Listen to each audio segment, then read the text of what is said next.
받고 돌아갑시다. 오늘 날씨가 우중충하고 또 비가 많이 오는 가운데 있는데 하나님의 은혜를 사모하는 심령으로 오신 저와 여러분에게 하나님께서 풍성한 은혜로 채워주실 줄로 믿습니다. 1483년 독일의 한 작은 마을에서 한 아기가 태어납니다.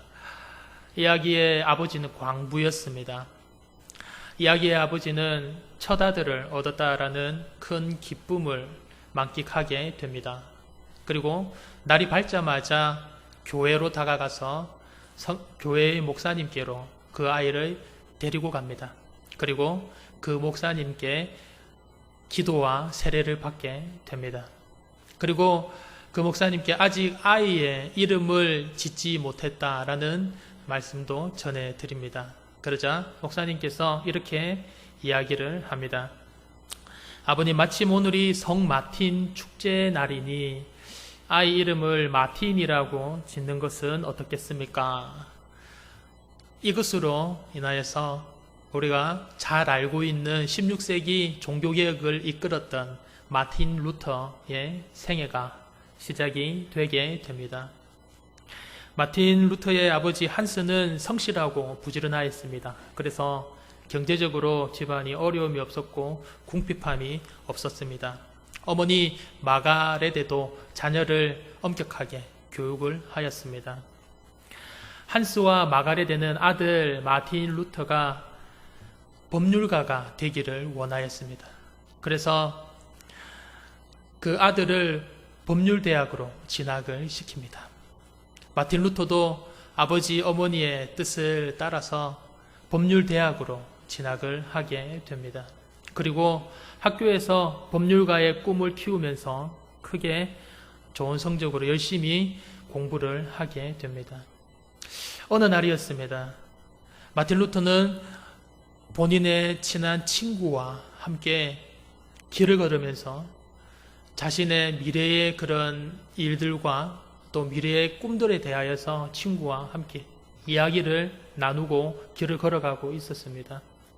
그런데 저도 지난주에 제가 운전을 하면서 그때가 저녁 때쯤이었는데 갑자기 조용하던 하늘에 천둥 번개가 치는 것이었습니다. 꽝꽝 하는 소리와 함께 해가 뉘엿뉘엿해져 가던 밤이었는데 그 번개가 치는 순간 환하게 번쩍하면서 밝아지는 큰 소리와 함께 천둥 번개를 본 기억이 있습니다. 마틴 루터와 그 친구가 미래의 꿈과 미래의 비전에 대하여서 이야기를 하며 산책을 하던 중에 마틴 루터의 바로 옆 친구에게로 그 벼락이 떨어지게 된 것이었습니다. 마틴 루터에게는 이 사건이 너무나도 큰 충격이었습니다. 바로 얼마 전까지만 해도 자신의 바로 옆에서 꿈과 미래의 희망을 함께 이야기하였던 그 친구가 순간 새까맣게 타버린 싸늘한 시체가 되어버렸기 때문에 그렇습니다.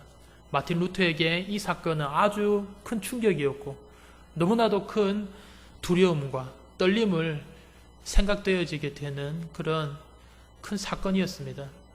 그리고 나면서부터 마틴 루터는 이 친구의 죽음을 바로 옆에서 보는 사고를 겪은 뒤에 그리스도인으로서의 본질적인 질문을 하게 됩니다. 나는 과연 정말 구원받은 사람인가?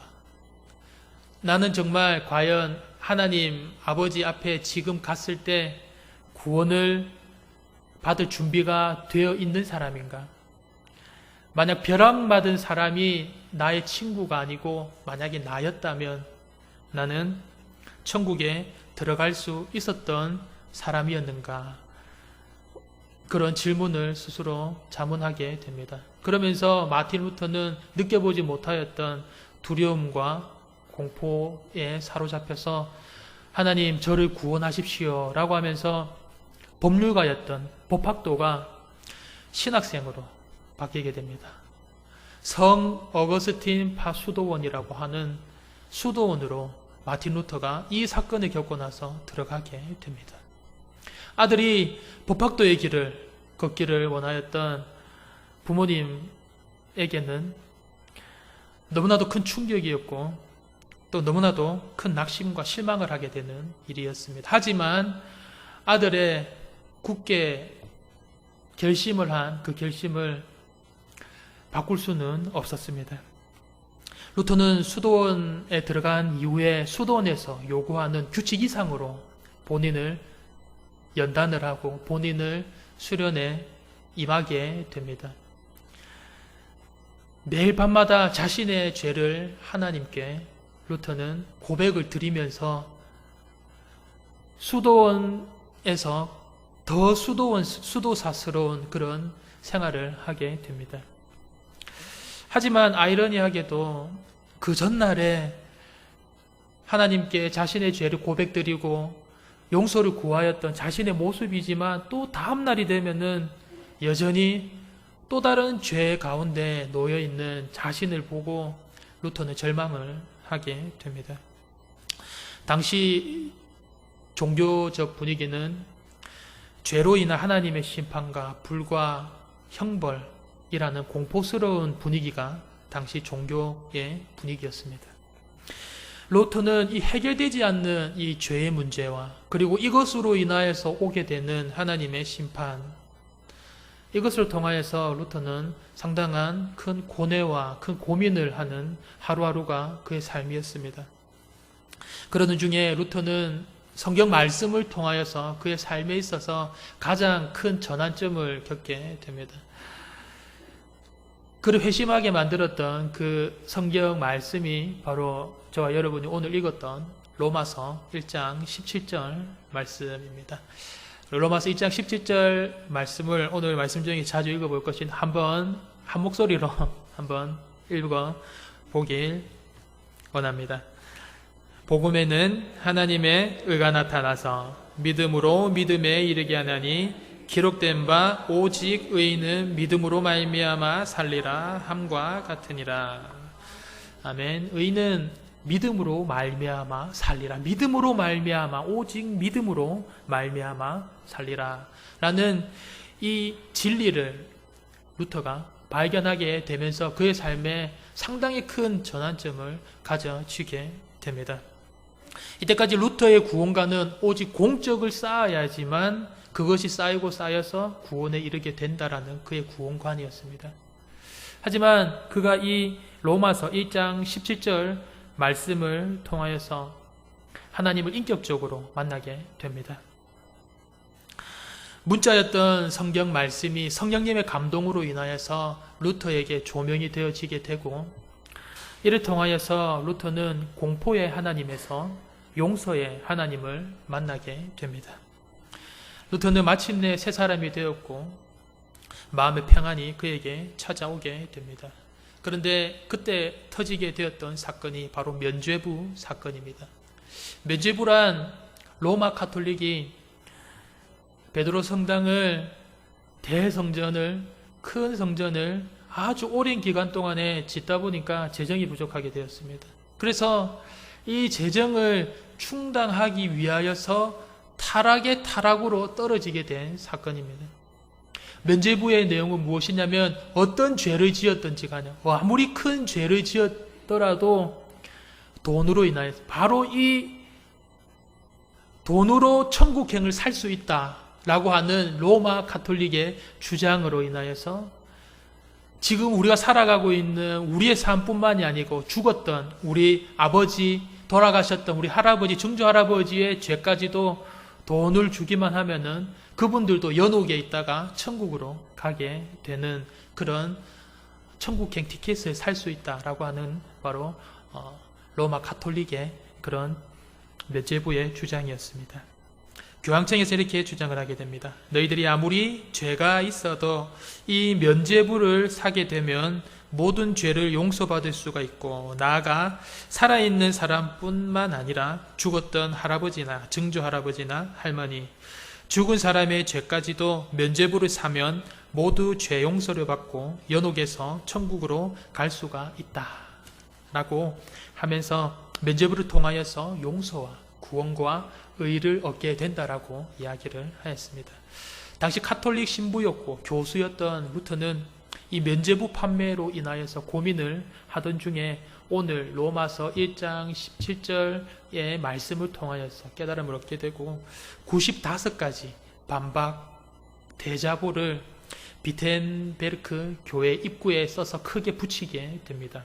이것을 통하여서 중세 교회의 종교개혁이 시작이 되게 됩니다.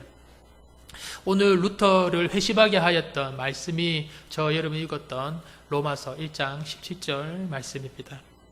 구원은 복음 하나면 충분하다는 내용입니다. 오직 구원은 오직 믿음으로 오직 하나님의 은혜로서만이 되어진다라는 것을 이야기하고 있는 구절입니다. 이 로마서의 말씀들이 교회들을 변화시키는데 큰 역할을 하였고 또 큰 역사를 기독교 역사를 만들어 올 수 있었던 것은 로마서만큼 기독교 복음에 대하여서 확실하게 이야기하고 있는 성경이 없기 때문에 그렇습니다. 하나님께서 우리 죄인들을 어떻게 의롭게 하셨고 또 하나님의 선물을 죄인이었던 우리가 어떻게 누릴 수 있는지 그리고 우리의 행위와 인격을 어떻게 근본적으로 변화를 일으킬 수 있게 되는지에 대하여서 로마서는 보여주고 있습니다. 로마서를 통하여서 왜 복음이 오늘 말씀 제목이 위대한 사랑인데 왜 하나님의 사랑이 위대한 사랑인지 왜 복음이 위대한 것인지를 로마서를 통하여서 이야기를 해주고 있습니다. 기독교 역사상 가장 큰 박해를 받았던 교회가 바로 로마의 교회입니다. 로마 교회는 로마에서 주 313년 기독교가 공인되기 전까지 가장 큰 박해를 받았던 교회였습니다.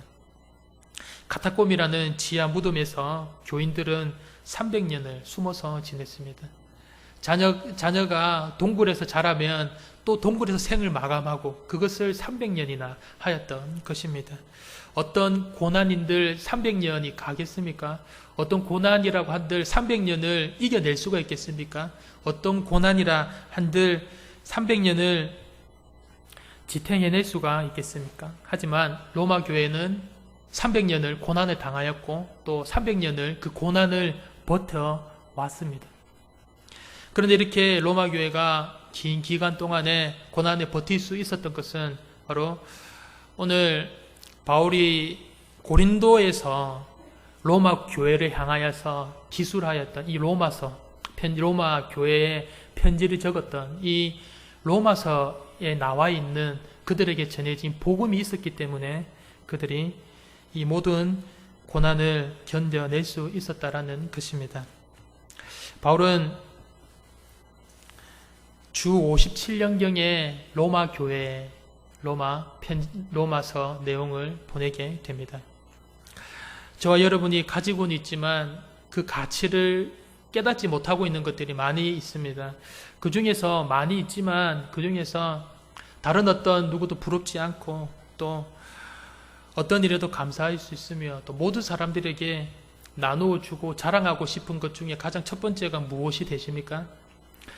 아마 가장 첫 번째가 복음이 되는 줄로 믿습니다. 가장 위대한 것이 세상에서 가장 위대한 것이 복음이 되는 줄로 믿습니다. 제가 과거 주님을 인격적으로 만나기 전에 어떤 일이 있었냐면 사람들이 대부분 그렇듯이 삶의 낙이 친구들을 만나서 놀고 또 술 한잔 하는 것이 삶의 낙이었지 않습니까? 저도 그것이 삶의 낙이었습니다.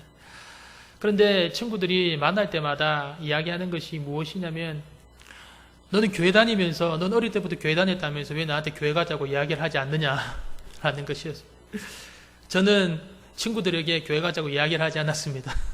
교회를 다녔지만 왜 그러냐면 어차피 얘기해도 가지 않을 것을 제가 알았기 때문에 다른 애들은 몰라도 얘들만큼은 절대로 교회 가지 않을 것이라는 것을 제가 알고 있었기 때문에 교회 가자고 이야기를 하지 않았습니다. 그래서 그 말을 듣고 그러면 교회 같이 가자라고 이야기를 하였지만 예상했던 것처럼 친구들은 교회 오지 않았습니다. 그래서 저는 이렇게 생각하였습니다. 얘들한테는 어차피 이야기를 하여도 괴오지 않을 친구들이기 때문에 말해도 소용이 없다라고 생각을 하였습니다. 그런데 지금 되돌아서 보면은 그 당시에 친구들 이거 한번 들어봐, 이렇게 기쁜 소식이 있어 라고 말하던 그 기쁨이 저에게 없었던 것을 제가 깨닫게 되었습니다. 이 친구들에게 자랑할 만큼, 이 친구들에게 꺼리끼지 않고 이 얘기하면은 분위기 망칠 건데, 이 얘기하면 이 술자리에서 또 재미없다고 할 건데 또 그 얘기냐라고 할 것인데 라고 생각하면서 저는 그럴 줄 알았는데, 그것이 아니라 제 안에 얘들아 정말 이건 꼭 한 번만 들어봐라 하면서 이야기할 만한 그 복음에 관한 기쁨이 저에게 없었던 것을, 저의 문제였던 것을 제가 알게 되었습니다. 오늘 사도 바울은 복음이 부끄럽지 않다라고 이야기를 하고 있습니다. 16절 말씀을 여러분이 다 같이 한번 읽어보도록 하겠습니다. 내가 복음을 부끄러워하지 아니하노니 이 복음은 모든 믿는 자에게 구원을 주시는 하나님의 능력이 됨이라. 먼저는 유대인에게요 그리고 헬라인에게로다. 당시 로마 제국은 황제를 신으로 섬기고 있던 그런 숭배를 하였습니다. 하지만 그에 비하여서 기독교에서 이야기하고 있는 신인 예수님은 너무나도 초라하였습니다. 로마 교회는 엄청난 핍박을 받고 있었습니다. 예수님을 믿는다는 이유로 지하 교회에서 숨어서 지내야만 하였습니다. 복음은 당시 어리석은 자들, 미련한 자들이나 믿는 것으로 여겨지던 풍토였습니다. 그런 로마 교회 교인들에게 오늘 사도 바울은 나는 복음을 부끄러워하지 않는다라고, 복음을 거리끼지 않는다라고 이야기를 하고 있습니다. 사도 바울은 복음 때문에 옥에 갇히기도 하였고, 추방당하기도 하였고, 또 몰래 탈출하기도 하였고, 조롱당하기도 하였고, 헬라인에게는 미련한 자가 되었으며 또 유대인에게는 거리끼는 자 취급을 받았습니다. 하지만 바울은 복음을 부끄러워하지 않았습니다. 전하고 또 전하였습니다. 저는 친구들에게 전하였어야 될 그 복음을 간과하였습니다. 이거 전해도 되겠나? 괜히 전했다가 이 말하는 분위기만 망칠 것이 아닌가? 그리고 전해봤자 어차피 얘들은 귀에 들어가지도 않을 것이고 내 말을 듣지도 않을 것이고 어차피 얘들은 전해도 그냥 교회 오지 않을 친구들이야 라고 하는 그런 생각이 있었습니다. 하지만 친구들의 문제가 아니라 바로 저 자신의 이야기였습니다. 복음의 교리는 알고 있었지만 그 복음의 참된 기쁨은 제 마음속에 없었던 것을 제가 되돌아보게 됩니다. 복음은 교리가 아닙니다. 속죄주이신 예수 그리스도를 통하여서 죄가 속량받는다, 그것으로만 끝나는 것이 아닙니다. 바로 예수 그리스도를 삶에서 믿는 것입니다. 나의 구주로 여기고 삶에서 믿는 것입니다. 오늘 1절을 한번 저와 여러분이 한번 한 목소리로 읽어보기를 원합니다. 1절입니다. 예수 그리스도의 종 바울은 사도로 부르심을 받아 하나님의 복음을 위하여 택장함을 입었으니. 오늘 바울은 이렇게 이야기를 하고 있습니다. 예수 그리스도의 종된 나 바울은 이라고 이야기를 하고 있습니다. 종에게는 주인이 있다라는 의미입니다. 주인이 없는 종은 있을 수가 없습니다. 예수 그리스도의 종이 되었다라는 의미는 예수님께서 늘 사도 바울과 함께 계셨던 주님이시다라는 것을 우리가 알 수가 있습니다. 바로 이것이 사도 바울이 이야기하고 있는 복음입니다. 예수 그리스도께서 복음이다라는 말은 나는 죽고 예수 그리스도가 나의 생명이요, 예수 그리스도가 나의 주님이요, 예수 그리스도가 나의 왕이 되신다라는 것입니다. 우리가 이것을 잘 알고 있지만 삶에서 실천이 잘 되지 않음을 저부터 고백을 드립니다. 상대가 화를 내면 저도 똑같이 화를 냅니다. 운전을 하다가도 제가 불과 몇 초 전에 양보를 받았음에도 불구하고 다른 차가 끼어들려고 하면 못 끼어들게 앞으로 바짝 되는 저의 모습을 바라봅니다. 또 상대가 양보해 주지 않으면, 지난번에 천주연사님께 설교 때 겟세마네 이런 개나리 십장생 이런 이야기 하신 그런 육두문자까지는 아니라도 좋지 않은 말들이 제 입에서 툭툭 나오게 됨을 고백합니다. 예수 그리스도께서 보험이 된다는 말은 나는 죽고 예수 그리스도께서 나의 주인이 되시고 예수 그리스도께서 나의 왕이 되시고 나의 생명이 되신다라는 이야기입니다. 이것을 알게 되면 하나님의 의가 드러나게 됩니다. 17절 말씀을 다시 한 번 더 보시게 되면 제가 읽겠습니다. 복음에는 하나님의 의가 나타나서 믿음으로 믿음에 이르게 하나니 기록된 바 오직 의인은 믿음으로 말미암아 살리라 함과 같으니라. 아멘. 그래서 복음은 죄를 용서받는 것에서 그치지 않습니다. 하나님의 의가 저와 여러분에게 저희가 그냥 받아도 되고 받지 않아도 되는 것이 아니라 주어져 버린 것입니다. 하나님의 의가 저와 여러분에게 주어져 버린 것이고 하나님께서 저와 여러분을 의롭다고 칭해 주신 것입니다. 그러므로 하나님께서 우리에게 죄 용서 그 이후에 의롭게 살게 하신다라는 것을 잊으면 안 된다라는 것도 함께 포함을 하고 있습니다. 이춘재를 잘 알고 계시지 않습니까? 이춘재가 왜 유명합니까? 화성 연쇄 살인 사건으로 유명하지 않습니까? 이 이춘재가 화성 연쇄 살인 사건이 드러나기 전에 또 다른 살인죄를 지어서 복역을 하고 있었습니다. 복역을 하고 있었는데 무기징역수로 복역을 하고 있었습니다. 그런데 그가 20년 동안 1급수로 모범적인 생활을 하여서 면죄를 받으려고 그가 1급수로 생활을 하였는데 아슬아슬하게 면죄를 받지 못하고 받을까 말까 이렇게 하던 때였습니다. 그런데 그때 이춘재의 이 화성 연쇄 살인 사건이 DNA 유전자 감시 기술이 발달함으로 말미암아서 드러나게 되었습니다.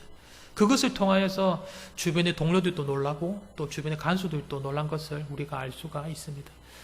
그가 사면을 받을 뻔하였는데 이것으로 인하여서 사면을 받지 못하였던 것입니다. 그런데 만약에 어떤 한 사형수가, 이춘재는 사면을 받지 못하였지만 만약에 어떤 사형수가 강도살인을 저지른 후에 죽을 수밖에 없는 사형수였는데 그가 죄사함을 받게 되었다라고 생각을 해봅시다. 그러면 그 사형수에게 있어서 그게 얼마나 큰 은혜요, 얼마나 큰 선물이겠습니까? 그런데 사면받은 그 이후에 그의 모습이나 삶이 변화되지 않아서 다시 죄를 짓는다고 하면 그 죄사함이 잘해준 것일까요?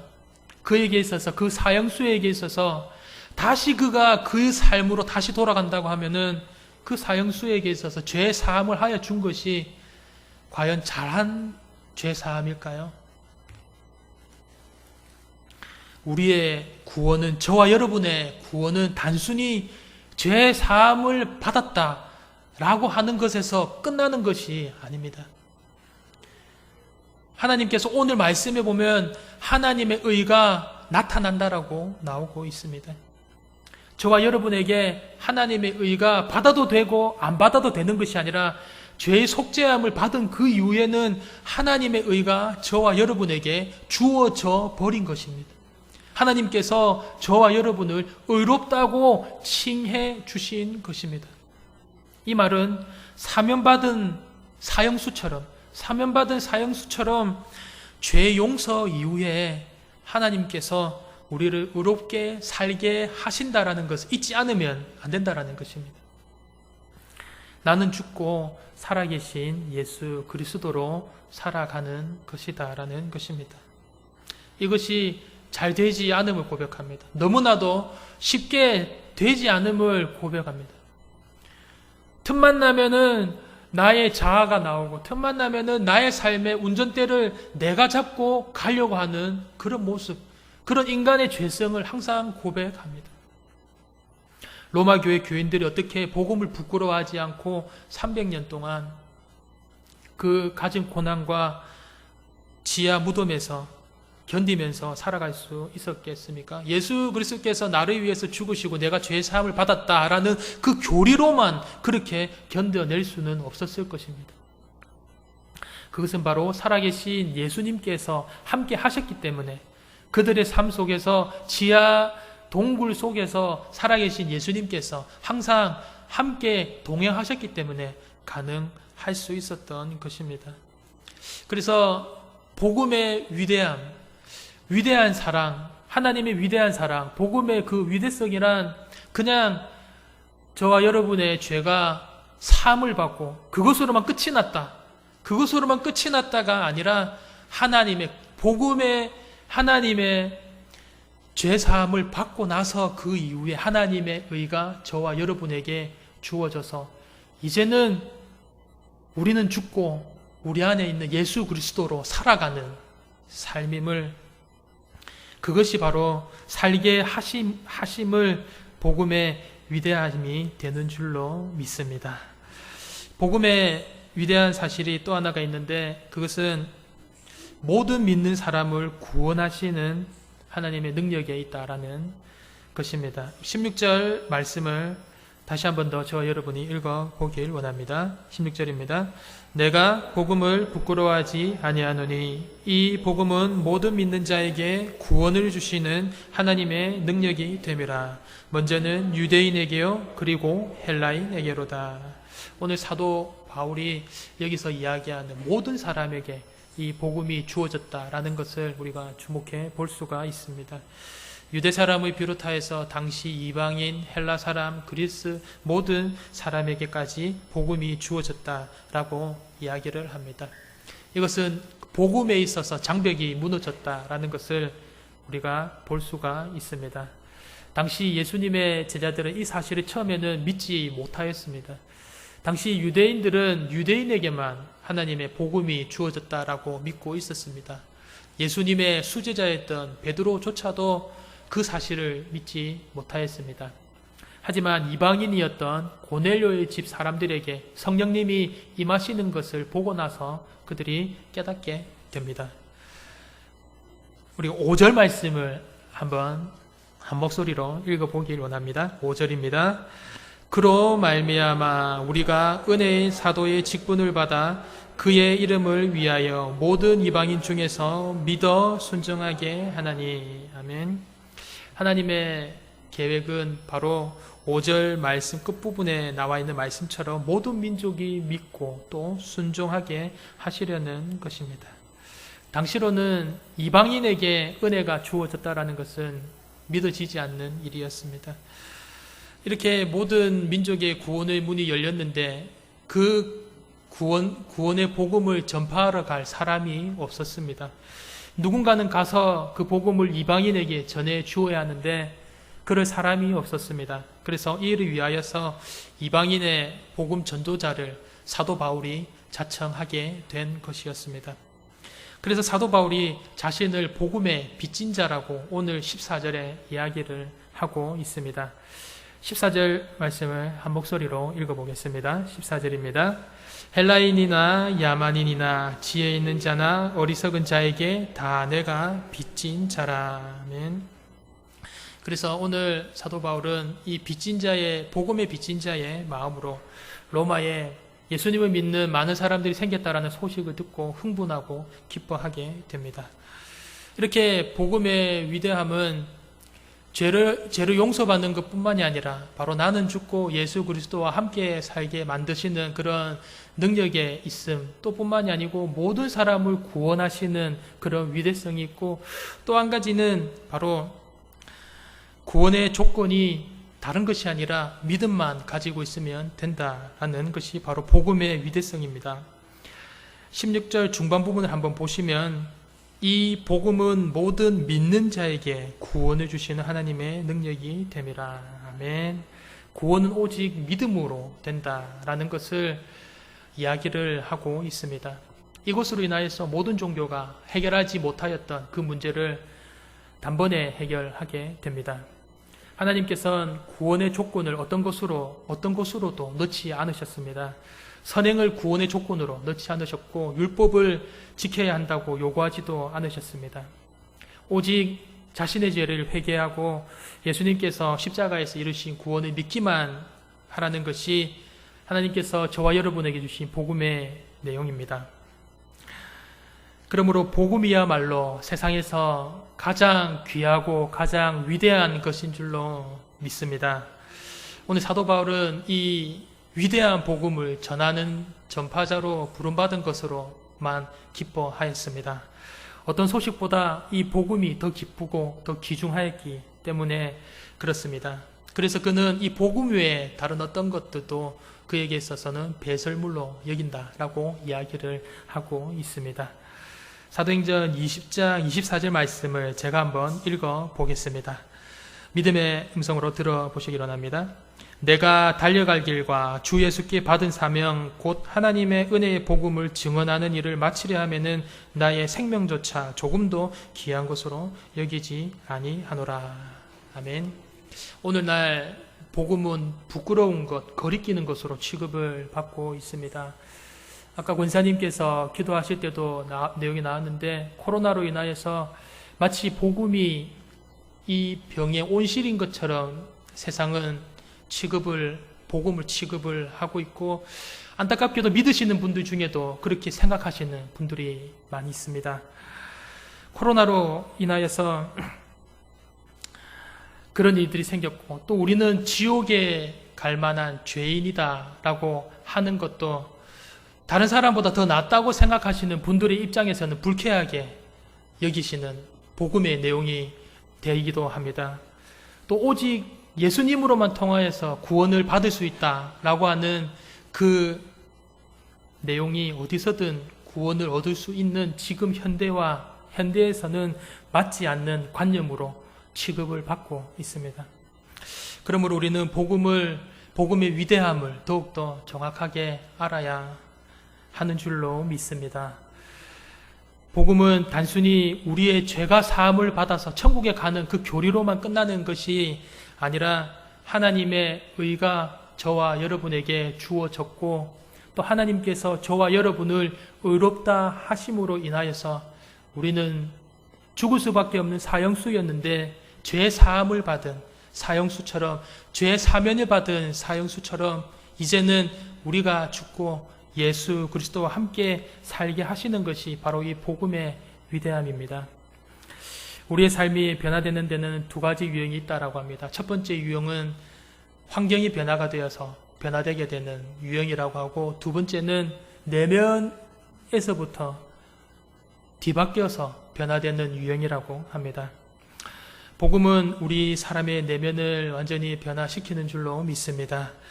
예수님께서 우리의 마음에 임하시기 때문에 그렇습니다. 한 재미있는 이야기를 함으로써 오늘 말씀을 마치고자 합니다. 항상 불평을 하는 제자가 있었다라고 합니다. 이 불평을 하는 제자에게 스승이 어느 날 소금을 한 줌 가지고 오라고 이야기를 합니다. 그리고 나서 작은 컵에다가 물을 가지고 오라고 하고 그 소금 한 줌을 그 물에다가 탑니다. 그러고 나서 한번 마셔보라고 이야기를 합니다.